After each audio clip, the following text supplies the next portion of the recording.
ఎక్కడా కూడా ఇటువంటి దాడులు ఉండవండి. 2 దఫాలు కాపులు సహకారంతో 2 సార్లు ముఖ్యమంత్రి అయ్యారు. 2 సార్లు కూడా కాపుల్ని టార్గెట్ చేసి అవమానం పాలు చేస్తా ఉన్నారు. అంటే బానిసలుగా బతకాలని వారి అభిప్రాయం అనుకుంటానని. ముందుసారి అయితే రాంబాబు గారి లాగా నన్ను, నా భార్యని, నా కోడలని, కొడుకుని కూడా నీచాతి నీచంగా కొట్టించడం, తిట్టించడం, లంజా రావే జుట్టు మెలితిప్పి ఖండించడం పోలీసుల చేత చేయించిన మహానుభావుడు చంద్రబాబు నాయుడు గారండి. ఈరోజు ఇదే పరిస్థితి రాంబాబు గారు జరిగింది. నేను ముఖ్యమంత్రి గారిని ఒకటి కోరుకుంటున్నాను, అయ్యా ఈరోజు కాకపోతే రేపైనా మాకు జరిగిన అవమానం లాంటిది మీ మేడం గారికి, మీకు, మీ కోడల గారికి, మీ అబ్బాయి గారికి జరిగితే మీ ఫీలింగ్స్ ఎలా ఉంటాయో చెప్పాలని నేను కోరుకుంటా ఉన్నానండి. మేము బానిసలం కాదండి అయ్యా, పాకిస్తాన్ నుంచో ఆఫ్ఘనిస్తాన్ నుంచో వలస రాలేదండి అయ్యా, ఇక్కడే పుట్టాం, ఇక్కడే పెరిగామండి. కానీ నీచాతి నీచంగా మమ్మల్ని చూడటం, బాధించడం బాధగా ఉందని ముఖ్యమంత్రి గారు.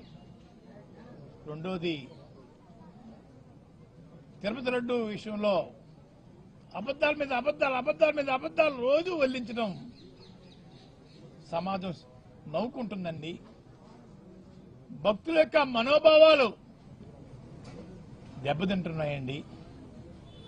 గుళ్ళకి వెళ్ళకూడదు, గుళ్ళో పెట్టే ప్రసాదం తినకూడదని అభిప్రాయం మీ మాట బట్టి వారికి కలుగుతుందండి. ఎప్పటికైనా మించిపోయింది లేదు.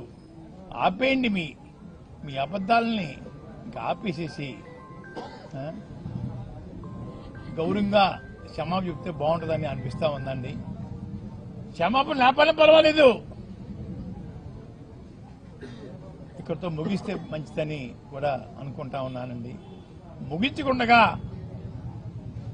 సిబిఐ దర్యాప్తు మీద మళ్ళీ ఒక కమిషన్ వేయటం అన్నది ఏంటి మీ ఉద్దేశం? అందరినీ ముద్దాలకే పెట్టి జైల్లో పెట్టేద్దామనా ఏంటి ముఖ్యమంత్రి గారు?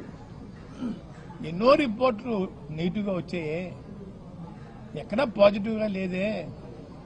మాట మాటికి గొడ్డు మాంసం అని, పంది మాంసం అని, చేప కొవ్వని, ఆవు కొవ్వని అబద్దాలు వల్లిస్తా ఉన్నారు. ఆ పని ముఖ్యమంత్రి గారు, దేవుడి మీద భక్తి పోతా ఉంది. అయ్యా ఇది మంచి పని కాదు. అధికారం ఇచ్చారు, మన ఇచ్చేది కాదండి రాష్ట్రం, ప్రజలు ఇచ్చారు ఒకసారి అవకాశం, మళ్ళీ పోయింది, మళ్ళీ ఇచ్చారు. సద్వినియోగం చేసుకోండి ముఖ్యమంత్రి గారు, బాధించకండి. గౌరవంగా జీవించే మనుషుని గౌరవంగా జీవించనమనండి, అంతేగాని మీకు బానిసలుగా చేసుకోవడం కోసం మా ఇళ్ల మీద దాడి చేయించే కార్యక్రమం స్వస్తి పలకమని చెప్పేసి నేను కోరుకుంటా ఉన్నాను.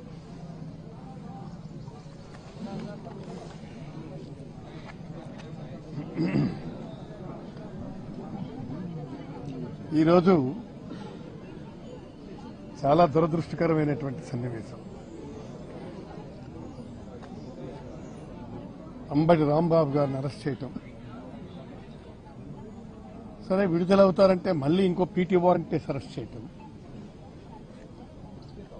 ఈ విధంగా అరెస్టుల మీద అరెస్టులు చేసి జైల్లో పెట్టడం అది ఎంతవరకు సమంజసమో వారి విజయంకే విడిచిపెడుతున్నారు. నేను చాలా స్పష్టంగా చెప్పదలుచుకున్నాను, ఈ విధమైనటువంటి అరెస్టులు మీరు ఈ రాష్ట్రంలో చేస్తే భయపడిపోయి ఏదో చేస్తారనుకుంటే అది చాలా పొరపాటు. మీరేం చేశారు? అంబటి రాంబాబుని అరెస్ట్ చేశారు, తర్వాత మన జోగి రమేష్ని అరెస్ట్ చేశారు, తర్వాత మన మిథున్ రెడ్డిని అరెస్ట్ చేశారు, చెవిరెడ్డి భాస్కర్ రెడ్డిని అరెస్ట్ చేశారు. మరి అరెస్టే చేయలేదు కానీ మహిళ అయినటువంటి విడుదల రజనీ గారిని మీరు ఇష్టం వచ్చినట్టుగా పిన్నెల రామకృష్ణారెడ్డి గారిని అరెస్ట్ చేశారు. తర్వాత మన ఎవరిది దమ్మనాయుడిని అరెస్ట్ చేశారు. ఈ విధంగా అరెస్టుల మీద అరెస్టులు చేసుకుంటూ వెళ్తున్నారు. ఈ అరెస్టుల వల్ల ఏంటవుతుంది? బెదిరిపోయి ఏదో చేస్తామనుకుంటున్నారా? కాదు. దీనివల్ల రాటుదేలినితనం వస్తుంది. మీరు ఏం చేస్తారన్నా రేపు ఉదయం రాకమాని అంటాం. దీనికి పర్ఫెక్షన్ వచ్చింది. అర్థం కాలేదా? రాష్ట్రంలో ప్రభుత్వం ఇచ్చింది దేనికోసం? మిమ్మల్ని పాలించమని. పాలించమంటే ఏ విధంగా పాలించమని? ఈ విధంగా. ఎంత అన్యాయం అండి ఇది. ఈ విధంగా పాలించమంటే ఎవడైనా పాలిస్తాడు, దానికేముంది?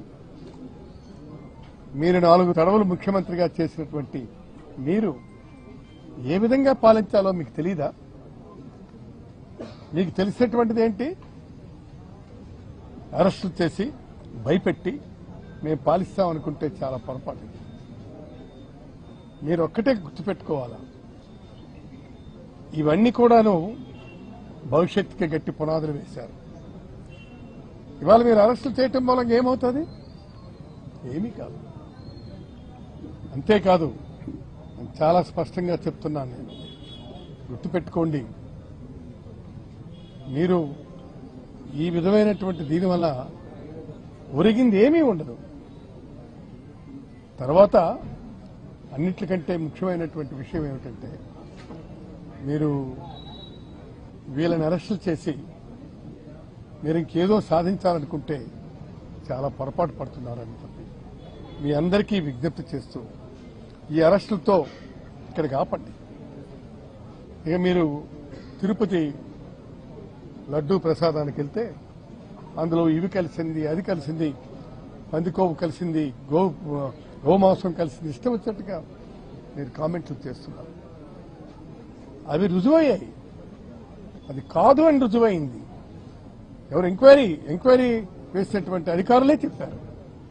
అది కాదు అని చెప్పినా కూడా మీరు వెంటనే మళ్ళీ ఇంకోటి వేశారు. ఇవాళ సింగిల్ మెన్ కమిషన్ ఇస్తున్నారు. ఏం చేయడానికి మీరు